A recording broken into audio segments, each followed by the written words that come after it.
টানা বৃষ্টিতে বিপাকে কৃষক, অর্থকরী ফসল নষ্টের আশঙ্কা, মাথায় হাত উত্তর দিনাজপুরের চাষিদের। টানা কয়েকদিনের বৃষ্টিতে উত্তর দিনাজপুর জেলার বিস্তীর্ণ এলাকায় জল জমে বন্যা সদৃশ পরিস্থিতির সৃষ্টি হয়েছে। কোথাও রাস্তা ডুবে গিয়েছে, কোথাও আবার কৃষি জমি জলমগ্ন।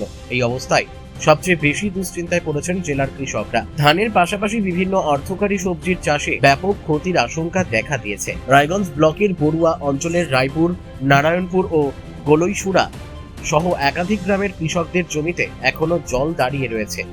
মাঠে গিয়ে দেখা যায় কোথাও সবজি গাছ জলের নিচে, কোথাও আবার অতিরিক্ত আর্দ্রতায় গাছ নষ্ট হতে শুরু করেছে।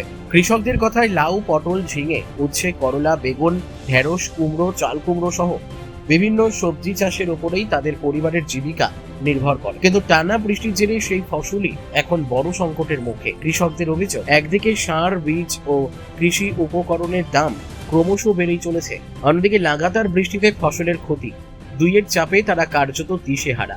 তাদের আশঙ্কা, বৃষ্টি আরো কয়েকদিন চলতে থাকলে অধিকাংশ ফসলই নষ্ট হয়ে যাবে এবং সেই ক্ষতি কাটিয়ে ওঠা অত্যন্ত কঠিন হবে। শুধু বর্তমান ফসল নয়, আগামী মরশুমের প্রস্তুতিতেও ধাক্কা লেগেছে। সামনে ফুলকপি ও বাঁধাকপির মরশুম, ইতিমধ্যেই চারা তৈরির কাজ শুরু হয়েছে, কিন্তু অতিবৃষ্টির কারণে সেই চারাগুলিও নষ্ট হওয়ার মুখে।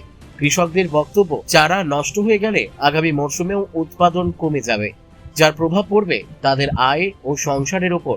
কৃষক শান্তনু বর্মন জানান, লাগাতার বৃষ্টিতে জমিতে জল জমে থাকায় সবজি গাছ নষ্ট হতে শুরু করেছে, আর কয়েকদিন এমন বৃষ্টি চললে পুরো ফসল শেষ হয়ে যাবে। কৃষক সুবল মণ্ডল বলেন, অনেক টাকা খরচ করে চাষ করেছেন, এখন ফসল নষ্ট হলে সেই বিনিয়োগও আর ফিরে পাওয়া যাবে না।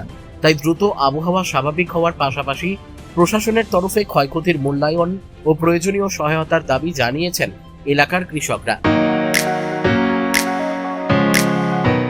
রায়গঞ্জের নিশীথ সরণিতেই মিলছে ফ্যাশনের সেরা কালেকশন। রায়গঞ্জবাসীর জন্য একদম পকেট ফ্রেন্ডলি দামে এখন ট্রেন্ডি পোশাক থেকে শুরু করে এথনিক কালেকশন সব একসাথে। হ্যাঁ, আমরা বলছি আজকালের কথা।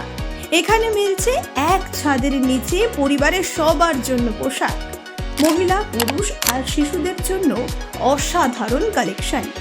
মহিলাদের জন্য মন কাড়া শাড়ি, ব্লাউজ আর এথনিক কালেকশন। পুরুষদের জন্য ফর্মাল ও ক্যাজুয়াল ট্রেন্ডি পোশাক। শিশুদের জন্য রঙিন, আরামদায়ক ও ফ্যাশনেবল পোশাক, যা ছোটদের মুখে হাসি ফোটাবে। শুধু বৈচিত্র্যময় কালেকশন নয়, এখানে দামের সঙ্গেও পাওয়া যায় নিশ্চয়তা।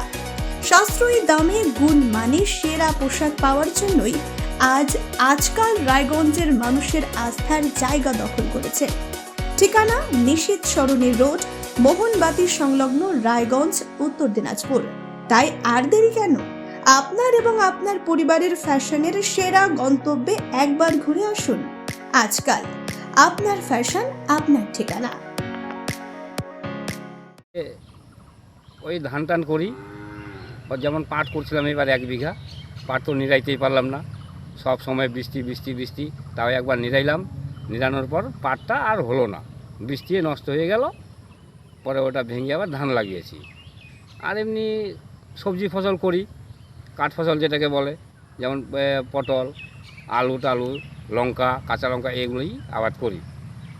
এবার পটল আবাদ করছিলাম, তো পটল আবাদ এই মোটামুটি প্রায় 15 কাঠা আবাদ করার পর তো এটা যে ঝাং টাং সবই দিলাম, মাচা টাচা সব হলো, কিন্তু পরে আর নিরাতে পারলাম না। কেন? এই যে সব সময় বৃষ্টি হচ্ছে, বৃষ্টির জন্য যেদিন মানে নিরাইতে বসলে এই যে বৃষ্টি আর ভেজা, বৃষ্টিতে তো মাটি ভিজলে তো আর নিরানো যায় না, এই জন্য নিরানো গেল না। এত বৈশাখ মাস থেকে যে বৃষ্টি হবে এবার ভাবতে পারিনি। তারপরে এইভাবে করে করে ওই গাছগুলো নষ্ট হয়ে গেল। তো নষ্ট হয়ে যাওয়ার পর এটার উপর কিছু কিছু গাছ আছে, এখন দেখি আগামীতে লাগানোর জন্য কিছু লত তো রাখতে হবে গাছ, সেই জন্য এইটুক রেখে দিয়েছি আগামীতে চাষ করার জন্য। আরও বেশি বর্ষা এখন তো আর কোনো মতেই সম্ভব না, মাটি চাষ করলেও মানে জমি জো না আসলে তো আর চাষ করা যাবে না। তো চাষ করছি, আবার বৃষ্টি, এখন এইভাবেই চলতে হবে, একটু কষ্ট হবে। রায়গঞ্জ থেকে রামকৃষ্ণ দাসের রিপোর্ট, কুলিক নিউজ।